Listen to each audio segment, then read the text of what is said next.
I never imagined a holiday gathering could flip my world upside down in a single breath. Yet there I was on Christmas night, staring up at the ceiling from the dining room floor, my palms stinging from the impact. Just moments before, I had quietly pulled out a chair, the seat I'd used every Christmas since I was a teenager, when my stepfather's hand clamped down on my shoulder. His shove wasn't loud or frantic, it was deliberate, like he'd been waiting for the moment. "That chair is for my real daughter," he said, his voice flat enough to freeze the entire room. "Move." For a heartbeat, nobody reacted. No gasp. No demand for him to stop. Just a shuttered silence, as if they were all waiting to see whether I would shrink, apologize, or disappear. The metallic taste in my mouth mixed with something older, years of buried discomfort, quiet endurance, and a longing to belong in a place where I was tolerated more than welcomed. Before the night spiraled into this moment, I used to tell myself that he wasn't cruel, just distant, reserved. But families don't fall apart in dramatic explosions. They deteriorate through repeated small fractures, tiny comments, and emotional absences that stretch into chasms. My mother married him when I was 13, swept up in the idea of stability and second chances. For her, he was a promise. For me, he was a shadow that taught me how to shrink. His disapproval never came in shouts, it was in smirks, raised brows, and the constant reminder that Emily, his biological daughter, existed on a pedestal I was never permitted to touch. Holidays were always the worst, rooms wrapped in perfect decorations but filled with hollowness. And still, every year, I showed up. Not for him, but for her. Part of me hoped that if I stayed long enough, tried hard enough, maybe she'd finally see me. This Christmas was supposed to be predictable, small talk, gifts, politeness worn like armor. But when I walked through the door, the air shifted. He barely acknowledged me. My mother handed me a plate without eye contact. Emily was already sitting where I usually sat. I should have seen it coming. But I didn't, until the shove made everything undeniable. Before we continue the story, please tell me in the comments what your name is and where you are listening from, and please like the video and subscribe to the channel for such amazing content. As I rose from the floor, brushing pine needles off my clothes, one thought crystallized with icy clarity. Enough. But what none of them realized, least of all him, was that the push he gave me that night wasn't the end of something, it was the beginning of a reckoning he never saw coming. The room didn't explode into chaos after he shoved me. No arguments, no outrage, just the kind of suffocating silence people use when they're more afraid of discomfort than cruelty. My mother gasped, but it wasn't the horrified sound of a parent watching her child get hurt. It was the gasp of someone embarrassed the situation had slipped into view, exposed where others could see it. Her hands fumbled for a napkin, like she could wipe away the moment if she moved fast enough. "Ava, sweetheart, just take another seat," she whispered, keeping her eyes low, as though looking directly at me would make the truth harder to ignore. Emily busied herself with her bracelet, twisting the clasp as though it needed adjusting. She never mocked me, never joined in, but she never defended me either. When you're the favored one, silence is its own kind of safety. I stood slowly, my palms aching, and met my stepfather's eyes. He didn't even pretend regret. "I said what I said," he repeated, gripping the chair like he was staking a claim. "That place is for my real daughter." Real. That one word stung more than the push. "You could have just asked me to move," I replied, forcing my voice into a neutral calm. His lips curled into a small, satisfied smirk. "You don't listen unless someone makes it clear." There it was. He didn't want cooperation, he wanted dominance. Humiliation was just the method he preferred. My mother forced a brittle smile. "Let's not ruin Christmas. There's a seat by the window." The window seat. The farthest chair. The one that didn't belong to the table, or to the family. I felt something shift inside me, not rage, not tears, just a cold, sharp clarity I had never allowed myself to feel before. Instead of walking toward the window, I stepped into the kitchen. My hands trembled as I reached for my coat. My mother rushed in after me, whispering urgently, "Please don't make a scene." Not tonight. I turned. He pushed me, Mom. And you're worried about a scene? She blinked, stunned, like the truth was an unexpected blow. Behind her, I could hear him laughing softly with Emily, as if nothing had happened, as if I had never existed. That was the moment something broke, clean and final. I didn't yell. I didn't cry. I simply whispered, "You're going to regret this." It wasn't a threat. It was the first time I chose myself. I walked out of the house and into the freezing night, feeling strangely steady. The Christmas lights blurred as I drove, but I didn't wipe my eyes. There were no tears left to shed on people who refused to see me. But as I stepped into my own home and opened my laptop, I realized something powerful. He had spent years hiding the truth, and I was finally ready to reveal every piece of it. I didn't slam the door when I got home. I didn't collapse or scream into a pillow like I always imagined I would after finally reaching my breaking point. Instead, the house felt strangely calm, as if it had been waiting for me to return without the weight I had been carrying for years. I hung my coat on the hook by the door, noticing how quiet everything was. No Christmas music, no tension hanging in the air, just the hum of the refrigerator and the soft glow from the light above the sink.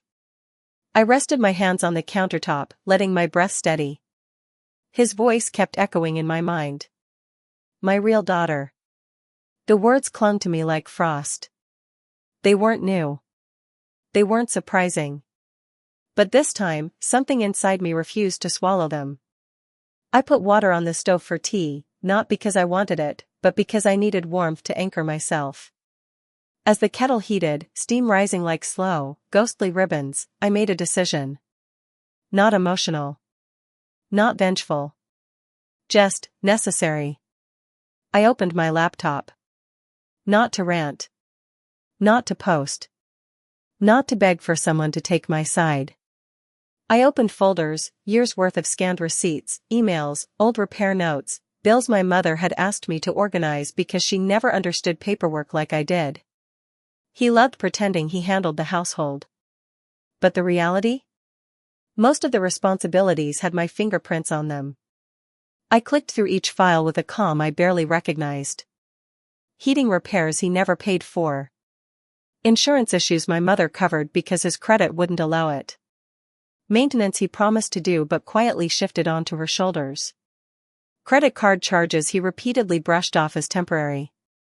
Individually, each thing seemed small, easy to overlook, easy to excuse.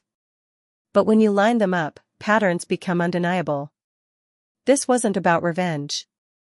This was about protection. Not for him, but for my mother, who had spent years investing faith in someone who counted on her exhaustion to keep her blind. By midnight, I had built a full picture, neatly organized, dated, and impossible to misinterpret.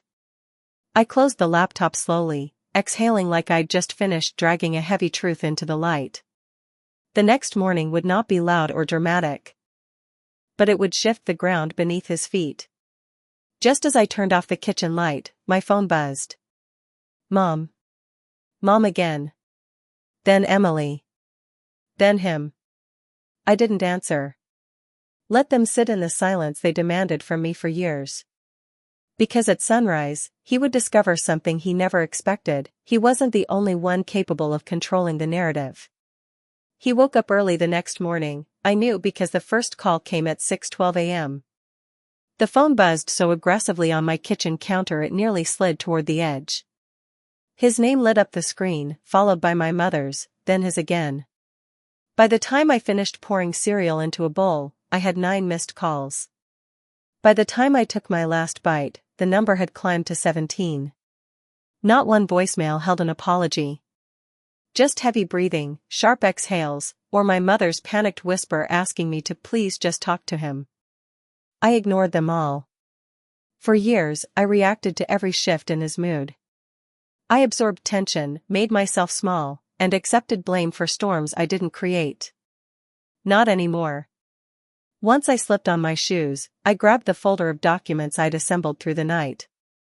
Page after page of quiet proof, of burdens my mother carried alone, of responsibilities he claimed but never upheld.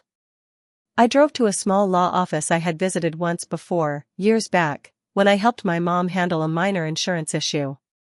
The attorney had a weathered kindness about him, the kind that made people breathe easier without realizing it. He recognized me immediately. "Ava," he said, motioning toward a chair, "what brings you in today?" I placed the folder on his desk. "I need help making sure my mother knows exactly what she's financially tied to, and what she isn't." He opened the first document, his eyebrows lifting slightly as he skimmed the pages. "This is substantial," he said after a few minutes. "Does she know about any of this?" "No," I replied. "He keeps things hidden." "And she doesn't ask?" The attorney leaned back, exhaling through his nose. "And what do you want to happen?" "I want her to see the full picture," I said. "Not his version." "The truth." He nodded. "We can arrange a neutral meeting later today." "No conflict.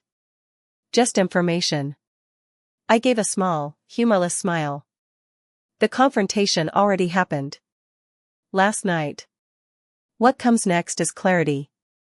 By the time our meeting was scheduled, my phone buzzed again with an unknown number. I let it ring out, then checked the voicemail. My mother's voice filled the room, shaky and rushed. "Ava, please call me. He's upset. He said you're starting trouble. I don't know what happened last night, but we need to fix this." I deleted the message without hesitation, not out of spite, but because the storm she was scrambling to calm wasn't mine anymore. At noon, the missed calls had reached 33. But my voice felt steadier than it ever had. I spent the waiting hours in a small cafe across the street from the law office, watching frost drip down the windows while my hands warmed around a coffee mug. I wasn't preparing for battle. I was preparing for truth. And when my mother finally walked into that meeting, alone, the expression on her face told me everything was about to change in a way he could no longer control. My mother arrived at the attorney's office just after 2 p.m., moving with the slow, uncertain steps of someone who wasn't sure whether she was walking toward an answer or toward a catastrophe. Her scarf was crooked, her eyes tired and swollen, as though she hadn't slept since the moment I walked out of the house the night before. She paused when she saw me in the hallway. "Ava," she whispered, her voice caught between confusion and fear. "Why are we here?" "You'll understand," I said gently, opening the door to the conference room. The attorney spread the documents across the table, neatly arranged, dated, highlighted in places that couldn't be dismissed or ignored. Mom sat slowly, her fingers tightening around the edge of the chair. At first, she skimmed the papers with disinterest, as though she didn't understand what she was looking at. But then her eyes snagged on certain dates, payments she remembered making, repairs she vaguely recalled discussing. The color drained from her face. "Why is my name on all of this?" she asked, her voice trembling. The attorney answered with the calm professionalism of someone used to delivering difficult truths. "These accounts were placed under you because he didn't meet the financial requirements. Legally, none of this is wrong, but it does show a pattern. You've been carrying most of the financial load." Mom blinked rapidly, staring at the numbers like she was reading a language she used to know but had forgotten over time. "But he told me, he always said he handled everything." "He didn't," the attorney said gently. "In fact, much of what he claimed responsibility for ended up on you." I watched her shoulders curve inward, as though the realization itself was heavy enough to fold her in half. For years, she had defended him. For years, she had silenced me to protect an image he carefully crafted. And now, the truth sat in front of her, quiet, unavoidable, and devastating. Then her phone buzzed on the table. 37 missed calls. All from him. Mom's hand hovered over the screen, but she didn't pick it up. For the first time in years, she didn't react to his urgency. She let it ring until it stopped. Her voice cracked when she finally spoke. "Last night. I didn't think he pushed you that hard. I thought you two just argued." I looked her in the eyes. "He shoved me to the ground, Mom. And you told me not to make a scene." She flinched like the words physically struck her. I didn't know what to do. He gets angry when I confront him. Calm for him, I said quietly. Never for me. Tears welled in her eyes, dripping onto the paperwork she once trusted him with. The attorney excused himself to give us space. The moment the door clicked shut, Mom whispered. What happens now? That depends on you, I said. But whatever happens next, you're choosing with both eyes open this time. She looked at the phone again, 41 missed calls, and silenced it with a trembling hand. But what she chose next shocked even me, because for the first time in years, she didn't return to him, she walked away. We left the attorney's office as the sun began to dip behind the buildings, casting long shadows across the parking lot. I half expected my mother to turn toward her car, call him back, and rush home to smooth everything over the way she always did. That was her rhythm: panic, denial, then forgiveness before the truth had a chance to settle. But she didn't move. She stood beside me, arms wrapped around herself, breathing into her scarf as though trying to warm a part of her that had been cold for years. I can't go back there tonight, she said quietly. Her voice wasn't dramatic or angry. It was tired, bone-tired, like someone who had finally realized the weight she'd been carrying wasn't love, but obligation disguised as loyalty. Where do you want to go? I asked. She swallowed. My sister's. Just for tonight. I need space to think. It wasn't victory. It wasn't defiance. It was the first step she had taken on her own in years. We walked to our cars in silence, the kind that didn't feel heavy, just honest. As she pulled out of the parking lot, her phone lit up again. His name. Again. She stared at the screen, then flipped the phone face down on the passenger seat without answering. That alone told me how deeply the truth had reached her. Over the next few days, she stayed with her sister. She didn't text me constantly.